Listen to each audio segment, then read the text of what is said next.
we see Paul's heart and his prayer to the one true and only living God for Israel's salvation.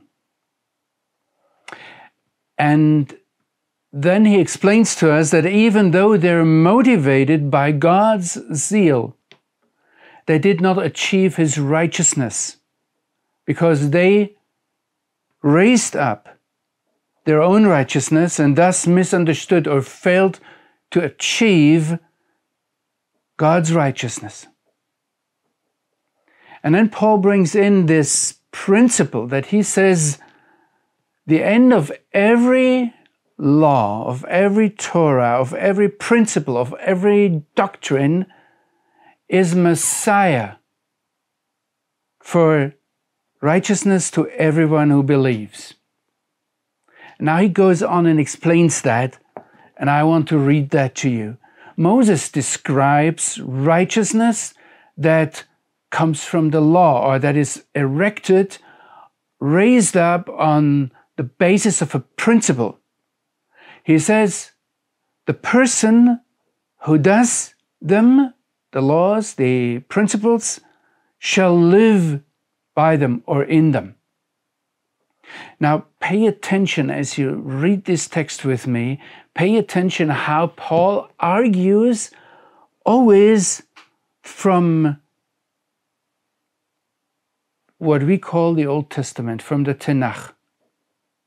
He doesn't say, now I bring something new. He says, I show you something, but it's always even from the same area, from the same author. It's all written by Moses. Now he showed the righteousness that came out of a principle, out of the law. In contrast to it, the righteousness that springs from faith, from a relationship, from a loving relationship that is based on reliability. He speaks this way. Do not say in your heart who will ascend to heaven, that is to bring Messiah down, or who will descend into the abyss, that is to bring Messiah up from the dead. But what does it, the righteousness of faith, say? The word is very near to you, in your mouth, in your heart. And this, Paul says, is the word of faith that we proclaim. If you confess with your mouth, Yeshua is Lord, Jesus is Lord, and if you believe in your heart that the one true and only living God has raised him from the dead, you will be saved. Look, righteousness, if I use this word, is something that we instinctively recognize in God's character. If we think about God and if we encounter in His Word or also in our feelings, in an experience, if we encounter the one true only God, the God of Israel, we feel instinctively, I said, we simply feel it, that He is righteous. And this might frighten us. This might be something we would like to avoid because it might eat us up. It might devour us.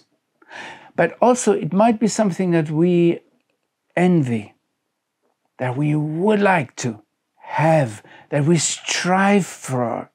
In any case, if we encounter the one true and living God, we feel that we miss something, we lack something. Now look, for us, this is a very high standard. This is something we don't have. This is something we have to work to and to get it. From God's point of view, righteousness is always something He will give. It's interesting, actually, if I could take you now and make a quick course on studying Hebrew with you, and we would come to the word charity or alms, or something that I have and I want to give to somebody else who is in need of it. Then in modern Hebrew, we would use the word tzedakah.